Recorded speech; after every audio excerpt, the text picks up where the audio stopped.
我叫山海肥嘢啦，個名係我自然名嚟嘅。咁山海肥嘢嘅意思係咩呢？我係一名遠足領隊啦，同埋一個潛水導遊啦。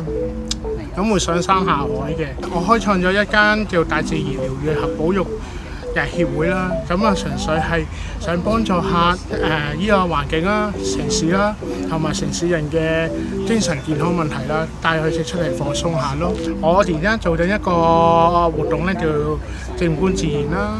咁係純粹係想帶領啲城市人啊，去感受下大自然啊，同埋認識生態保育嘅。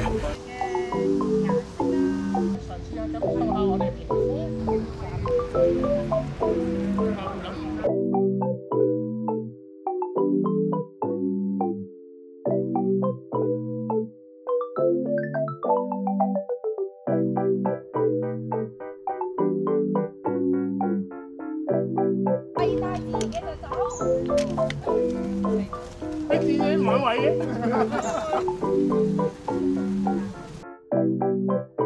咁咧，我想你哋一陣間透過密語去問大家嘅出生月份，由1月至到12月，上次就咁樣排嘅，但要透過密語去問喎。咁排條一條直線就得㗎啦。大家知唔知香港有咩野生動物？我呢度咧啲紙仔咧全部都係野生動物嚟嘅，當中係有香港曾經有嘅野生動物啦，哺乳類啊，或者現時有㗎啦。我俾大家5至10分鐘時間去沉思下，你哋可以點樣用密語做翻個動作出嚟，俾人哋估到你係扮演緊啲咩動物咧？係啦，咩名？赤驚。驚係。香港有邊個山同狐狸有關啊？狐狸叫，有冇聽過呢個地方？以前葵涌咧和宜合道咧，以前有個名叫狐狸峽，嗰度係好多狐狸嘅。不過城市發展啦，咁啊消失晒啦。古代嘅香港其實係一個熱帶雨林，其實有大笨象啦，有紅人啊，曾經有鱷魚添。咁啊，呢條路咧係平路嚟嘅，不過好多沙石，可以感受下。咁啊，個人建議你可以赤足又得，着鞋又得，冇所謂嘅。咁咧，一陣間我行咗先啦。我要求大家咧係靜嘅，係啦，完全唔講嘢㗎啦。當我行到唔見咗我啦，見我唔到啦，見唔到個肥仔啦，先下一位開始行。個流程係要慢嘅，可以用你哋嘅五感嘗試去體驗下，同平時行山有咩分別，或者留意到聽到啲乜嘢，去觀察下。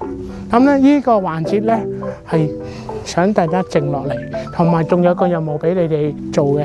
而家咧入邊咧，我約咗班自然朋友嘅，自然界嘅朋友，即係啱啱所講咧，赤驚啊、箭豬啊，都會喺入邊嘅啦。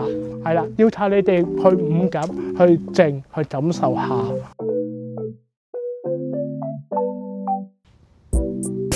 係咩顏色咧？佢係咩形狀咧？如果可以嘅話，用手去即係摸下佢啦。我哋深呼吸3下先，放鬆下我哋身心先。吸氣，呼氣。好，大家嘗試下喐下你哋嘅腳趾，感唔感受到佢？嚟到嘅係大腿啦，大腿會唔會有啲繃緊嘅感覺？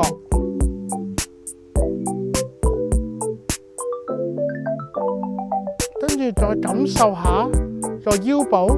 平時我哋可能坐得多或者企得多，例如酸軟啊、繃緊啊，或者你冇理會佢嘅感受啊。佢而家有冇話同你講有啲息怒？